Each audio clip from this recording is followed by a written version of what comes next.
আর আমরা এখন যে জায়গায় দাঁড়িয়ে আছি এখান থেকেই চরপাটাটা দেওয়াটা অনেকটা দূর পর্যন্ত বিস্তৃত। দেখো ওই দেখো দূরে সবাই পিকনিক করতে নামছে, দেখেছো?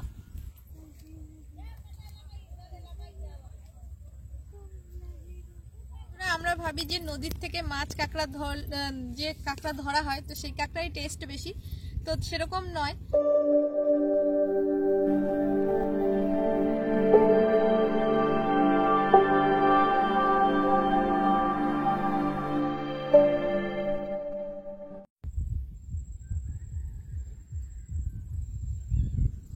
আমি নন্দিতা চলে এসেছি নতুন একটা ব্লগ ভিডিও নিয়ে তোমাদের সামনে। তো আজও চলে এসেছি সুন্দরবনের ভিডিও নিয়ে তোমাদের সামনে। আর আজ এসেছি আমাদের কাছাকাছি নদীর পাশে, তো এই নদীটা মাতলা নদী, তো মাতলা নদীর কাছেই চলে এসেছি। আর এখন তো সবাই জানো শীতকাল, টুরিস্টের যে সময়, প্রচুর মানুষ ঘুরতে যায় সুন্দরবনে নানান জায়গায়। তো আমরা ঝড়খালিতে এখনো পর্যন্ত যাইনি, প্রচুর মানুষ আমাদের এখানে যায়। বেশি অংশ সুন্দরবনের আমাদের এই দিকটায় ঝড়খালি একটা অন্যতম জায়গা। তো আমাদের কিছু কিছু জায়গা সব থেকে পছন্দের, তো সেই সব জায়গাগুলোই তোমাদের সামনে তুলে ধরার চেষ্টা করি আমার ব্লগের মধ্যে। তো আজ চলে এসেছি আমাদের এখানে কুমিরমারি নামক জায়গায়। তো এখান থেকেই ব্লগটা স্টার্ট করছি। আর আমরা এখন দাঁড়িয়ে আছি নদীর পাশে, যেখান থেকে প্রচুর ছোট ছোট ডিঙি নৌকো বা বড় বড় লঞ্চ যাচ্ছে। তোমাদের আগের ভিডিওতেও বলেছি যে এখন যেহেতু টুরিস্টের সময়, তো সেই জন্যই। আর মাম্মামকে নিয়ে চলে এসেছি আজকে। ও সবসময় বায়না করে যে মা কোথায় যায়, আমি তো জানি না, তো আমি যাব আজকে। প্রচুর বায়না করছিল, তো ওকে বললাম তো সবাই তো ঘুরতে যাচ্ছে তো ওকেও নিয়ে যাই। আর দেখো আমরা এখন দাঁড়িয়ে আছি একটা নৌকোর পাশে। তো এখান থেকেই সুন্দরভাবে দেখা যাচ্ছে চারিদিকটা, যেহেতু ভাটার সময় আর রোদটাও পড়েছে, মুখের ওপর কথা বলতে পারছি না। দেখো প্রচুর নৌকো যাচ্ছে দূর থেকে।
তো বন্ধুরা তোমাদের আগেই বললাম ছোট ছোট বোটগুলো যাচ্ছে, সব পিকনিক করছে। এখন যেহেতু নদীর পাশে পাশে ভাটার সময়, এখন কিছুটা চর জেগে উঠেছে, সেই চরেই সবাই রান্না বান্না করে খাওয়া দাওয়া করছে। কিছুক্ষণ আগেই কিছু বোট আসলো, এখান থেকেই দেখা যাচ্ছে। আর আমরা এখন যে জায়গায় দাঁড়িয়ে আছি এখান থেকেই চরপাটাটা দেওয়াটা অনেকটা দূর পর্যন্ত বিস্তৃত। দেখো তোমরা তো চরপাটা দেখেছো, কিন্তু কতটা দূর পর্যন্ত মাছ ধরার জন্য দেওয়া থাকে দেখলেই বুঝতে পারবে, অনেকটা দূর পর্যন্ত। দেখো ওই দূরে দেখা যাচ্ছে, এগুলো এখন দেওয়া আছে। মাছ তুলে নিয়ে চলে যাওয়া হয়ে গেছে। এরপর যখন জোয়ারের সময় আসবে আবার, যেহেতু এখন গোনমুখ মাছ পড়ে, তো সেই জন্য এই জালটা উপরে এই বাঁশের মাথার দিকে তুলে দেওয়া হবে, তখন মাছগুলো আটকে যাবে ওর মধ্যে। আর দেখো এখানে এমনিতেই নৌকো দাঁড় করানো, এখন গোনমুখ বলেই বেশি অংশ দাঁড় করানো আছে। যখন মরা কোটাল থাকে, যখন মাছ পড়ে না, তখন নৌকোগুলো উঠানো থাকে। তো মাম্মাম তো নৌকো দেখে প্রচুর খুশি, আমরা তো সবসময় দেখতেই থাকি। আর এই যে দুষ্টুমি করছে, পাড়টা অনেকটাই এখানে ভেঙে ভেঙে আসছে, তো আমরা সাইডে দাঁড়িয়ে আছি। আর ও যেহেতু ছোট মানুষ, ছোটাছুটি করছে, ওকে একটু সামলে রাখতে হচ্ছে।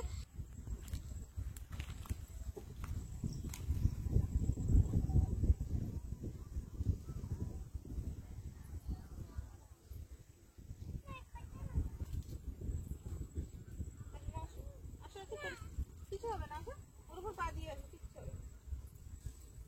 গাছের শিকড় বদ্ধ, বুঝেছো? ওই দেখো দূরে সবাই পিকনিক করতে নামছে, দেখেছো? তো বন্ধুদের আগেই বলেছি যে এখানে দেখো অনেকগুলো নৌকো এসছে। তো এই যে এখন সবাই মিলে রান্না বান্না করবে।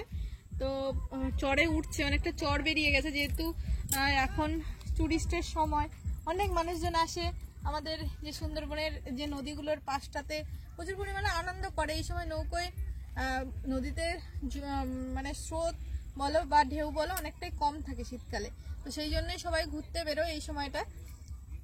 আর দেখো ওই যে সবাই আসছে মজা করে।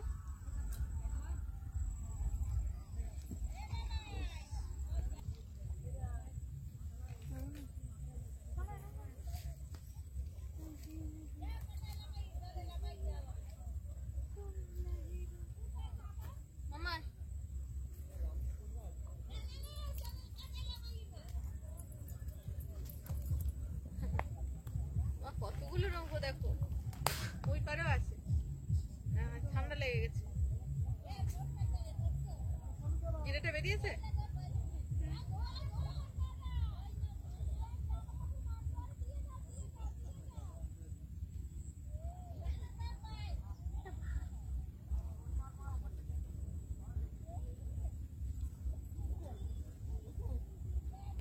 তো বন্ধুরা নৌকোয় বসে পড়লাম আমরা, বসার জায়গা পাচ্ছিলাম না, মানে এই জায়গাটা এত সুন্দর। আর মাম্মাম বললো নৌকোয় চড়বো, তো নৌকো হাতে জলে যেতে পারছি না, তবে উপরে বসানো নৌকোর উপর বসে পড়েছি। আর যেহেতু নৌকোগুলো এখন তোলা আছে, আবার রাত্রের দিকে বেরিয়ে পড়বে। তো নৌকোর মধ্যে দেখো যে ঘরের মতো করা আছে, এর মধ্যে যখন ঝড় বৃষ্টি, এর মধ্যে তো মানুষদের মাছ ধরতে হয়, তো তার মধ্যেই থাকতে হয়। তো এগুলোকে ছই বলে। দেখো ঘরের মতো করে এরকম গোল করে করা থাকে নৌকোর মধ্যে। এই মাছ ধরা নৌকোগুলোর মধ্যেই বেশি থাকে, যেগুলো এমনি মানুষজন চলাফেরা করে সেই নৌকোর মধ্যে দেখা যায় না, যেহেতু ওগুলো সব সময় তো নদীর মধ্যে থাকে না। আর এগুলো অনেক দিনের জন্য মাছ ধরতে চলে যায়, বা কিছু সময়ের জন্য, মানে ঝড় বর্ষা এর মধ্যে থেকে রক্ষা করার জন্য এই জিনিসটা বানানো। আর দেখো এই যে এখানটায় প্রচুর পরিমাণ মাছ, আর যে মাছ রাখার যে পাত্র, জাল, সব কিছু রাখা হয়। আর নৌকোটাকে এখন বাঁধা আছে, আর আমরা বসে পড়েছি এর মধ্যে। খুবই সুন্দর লাগছে চারিদিকের পরিবেশটা। আর এই যে ড্রাম, এর মধ্যে করে জল, নৌকোর মধ্যে যখন জল উঠে যায় তো সেই জলগুলোকে ফেলা হয়, তো সেই জন্য এরকম মগ থাকে বা বড় বড় ড্রাম রাখা হয়। যেহেতু বড় নৌকোটা অনেকটাই বড় ছোট নৌকোর তুলনায়। তো এখন আমরা সব বসে আছি, আর পাশে দেখো যে ম্যানগ্রোভ জাতীয় যে গাছগুলো প্রচুর পরিমাণে ভর্তি, আর পুরো সারিবদ্ধভাবে হয়ে আছে অনেকটা দূর পর্যন্ত। আর এই চরটা দেখা যাচ্ছে শুধুমাত্র ভাটার সময় আসার কারণে, মানে এত সুন্দর দেখাচ্ছে পরিবেশটা। মামাম দেখো কেমন করে নৌকোয় বসছে, ওর ভয় লাগছে। আমি বলছি নৌকো নদীর মধ্যে নেই, জলের মধ্যে নেই, নৌকো নড়বে না, তবু ওর বিশ্বাস হচ্ছে না। দেখো কেমন ভাবে যাচ্ছে, মানে ওর প্রচুর মজা পাচ্ছে। ও তো কখনো মানে এমন ভাবে নদীর কাছাকাছি বা নৌকো এসে বসা ওর তো তেমন হয়নি, ওই জন্য ওর প্রচুর মজা পাচ্ছে। আর ও জিজ্ঞেস করছে এখানে কি থাকে, ওখানে কি থাকে। দেখো কি দেখছো, ওর মধ্যে কি মাছ ধরা নেই এখন, জাল, এর মধ্যে জাল দেখতে পেয়েছে। কই জাল? এই হ্যাঁ তো সত্যি সত্যি দেখো জাল, তারপর সব রাখায় দেখো খাওয়া জাল, যে জাল দিয়ে খেয়ে মাছ ধরা হয়, তো সেই জালই রাখা আছে। এর মধ্যে অনেক ধরনের যে মাছ ধরা জালগুলো, তো এর মধ্যে এই যে তক্তা দিয়ে সুন্দর করে করা, দেখো এর মধ্যে পুরো ফাঁকা। এই দেখো, ওই জন্য মামাম ভয় পাচ্ছে ওর মধ্যে হেঁটে যেতে।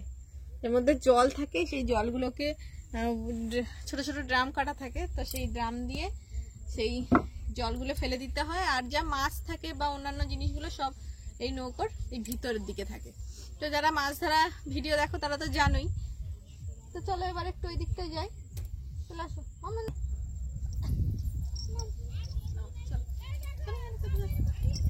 কতজন ঘুরতে এসছে দেখো, কয়েকজন পিকনিক করে চলেও যাচ্ছে।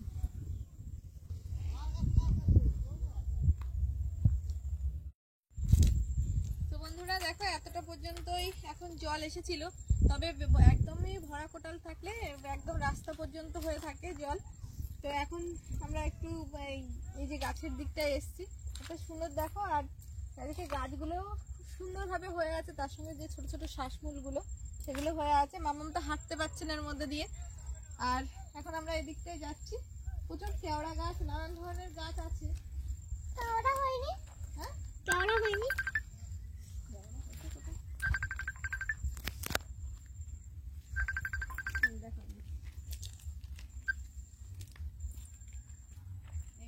এই গাছগুলো কি বলতো? বান গাছ। কি সুন্দর বন জঙ্গল এগুলো? হ্যাঁ, ওই যে কেওড়া গাছ, কিন্তু কেওড়া ধরেনি, কেওড়া আছে। কোথায়? ওই দিকে আমরা গেছিলাম, সেই গাছটা কেওড়া ছিল। তুমি আসো। কিরকম ঘন ভিতরের জঙ্গলটা, কিন্তু এই জঙ্গলটা অনেকটাই মানে কোনো চিন্তার বিষয় নেই। এখানে পুরো গ্রাম, তো গ্রামের পাশেই।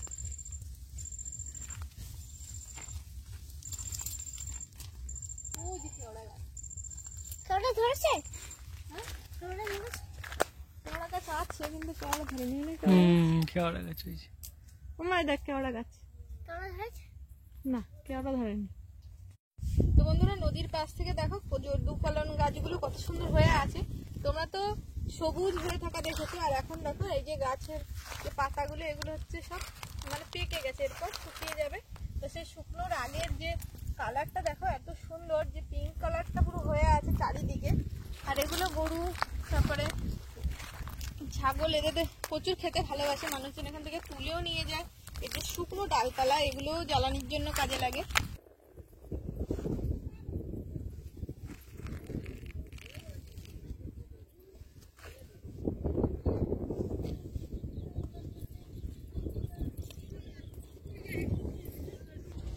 তো বন্ধুরা, নদীর এপারটায় দেখো বড় ফিশারি, আর এগুলো সব নদীর জল থাকে। নদীর জল দিয়ে তারপর মাছ সংরক্ষণ করে মিন যে ধরা হয়, মিন ধরার সময় অনেক ধরনের মাছ থাকে, কাঁকড়া, তারপর ছোট ছোট চিংড়ি মাছ, আর বাগদা তো থাকেই, তোমরা তো জানো। তো সেই সব নিয়ে এইখানে ফিশারি, অনেকটা জায়গা জুড়ে ফিশারি করা আছে। তো সেই ফিশারিতে সব মাছ চাষ করা হয়। তো এই সময়টা ফিশারিটা ছিঁচে ফেলা আছে, তো মাছ ধরে বিক্রি করেছে। তারপর আবার যখন গোলমুখ আসবে, মাছ ধরে আবার এর মধ্যে ছাড়া হবে, তারপর বড় করে বাদ দিয়ে জলটা সংরক্ষণ করে রাখা হবে। তারপর আবার মাছ বড় হয়ে গেলে আবার ছেঁচে ফেলা হবে নদীতে সেই জল। তো নদীর কাছাকাছি নদীতে যেমন মাছ আছে, নদীর পাশাপাশি যে খালগুলো আছে প্রচুর পরিমাণে মাছ হয়, যে মাছগুলো আমরা সরাসরি আমাদের বাজারে বিক্রি হয় বা কলকাতার দিকেও যায়। তো বন্ধুরা, আমরা ভাবি যে নদীর থেকে মাছ কাঁকড়া যে কাঁকড়া ধরা হয়, তো সেই কাঁকড়ারই টেস্ট বেশি। তো সেরকম নয়। এখানে যে নদীর পাশে যে ফিশারিগুলো তো থাকে, সেই ফিশারিতে কাঁকড়া আলাদাভাবে, মানে যে ধরা কাঁকড়াগুলো থাকে, থোপায় ধরা বা অন্যান্যভাবে ধরা যে কাঁকড়া, সেই কাঁকড়াগুলোকে আগে ফিশারিতে ছাড়া হয়। তো ফিশারিতে ছেড়ে ওদেরকে একটা বাঁধা খাবার দেওয়া হয়, মানে অনেকটা দিন যাবতই ওদের রাখা হয়। রেখে খাবার দেওয়ার পর ওদের ঘি বা শ্বাস হয়, তখনই বাজারে বিক্রি হয়, তখন সেই কাঁকড়ার টেস্ট হয়। সরাসরি নদী থেকে ধরলে কিন্তু সেই কাঁকড়ার টেস্ট হয় না। তো সেরকমই এই যে আমরা ফিশারিটার পাশে দাঁড়িয়ে আছি, তো এটা কাঁকড়া চাষ হতো। তো কাঁকড়া এখন ধরে নেওয়া হয়েছে, আর এখানে অনেকগুলো কাঁকড়া হয়তো সেই সময় ধরার সময় ছাড়িয়ে গেছে। তো সেই সবগুলো এখন দেখো পড়ে পড়ে আছে। এগুলো অনেক বড় বড় কাঁকড়া, যেগুলো আমরা মানে অনেক দাম দিয়ে বাজার থেকে কিনি। দেখো মুখ বাঁধা আছে এখনো পর্যন্ত, মানে কোনোভাবেই ছাড়িয়ে গেছে। মানে অনেকটা জায়গায় ফিশারি করা আছে, এরকম কাঁকড়া বা অন্যান্য মাছের ফিশারিও আছে। অনেকটা জায়গায় অনেকগুলো কাঁকড়া এরকম পড়ে আছে। মাম্মাম শুধু দেখছে, বলছে এই কাঁকড়াগুলো তো আমরা বাড়িতে খাই। এরকম ভাবেই মানে ফিশারির গুলো করা আছে পুরো নদীর কাছে, যাতে সুবিধায় ওখান থেকে কাঁকড়া ধরে ফিশারিতে ছাড়া হয়, বা ছোট ছোট কাঁকড়ার যে বাচ্চাগুলো সেগুলোও ধরে ছাড়া হয়, নানান ধরনের। তো আমরা একটু সামনের দিকে যাবো। তো অনেকটা জায়গা জুড়ে ফিশারিটা করা, একদম নদীর গা ঘেঁষে। এর ওপারেও আর এক ধরনের বড় বড় ফিশারি আছে, যেগুলো ছোট ছোট বাগদা চিংড়ি চাষ হয়, নানান ধরনের ফিশারি আছে এই জায়গাটায়। চলো আমরা একটু পার হয়ে যাই। ইটের উপর পা দেবো বাবা, স্লিপ কেন জানে, ইটের পা দাও। হ্যাঁ, শক্তিমান। নদীর ধারের মাটি না অতটা স্লিপ হয় না, একটু বালি বালি থাকে, ওই জন্য মামামের হাঁটতে ভালো লাগছে। দেখো শুধু নৌকো, মানে শুধু নৌকো যাচ্ছে নদীর পাশে দাঁড়িয়ে। মানে এখনই 4-5টা নৌকো দেখতে পেলাম। সব মানে ওরা সব পিকনিক করতে বেরিয়েছে আজকে।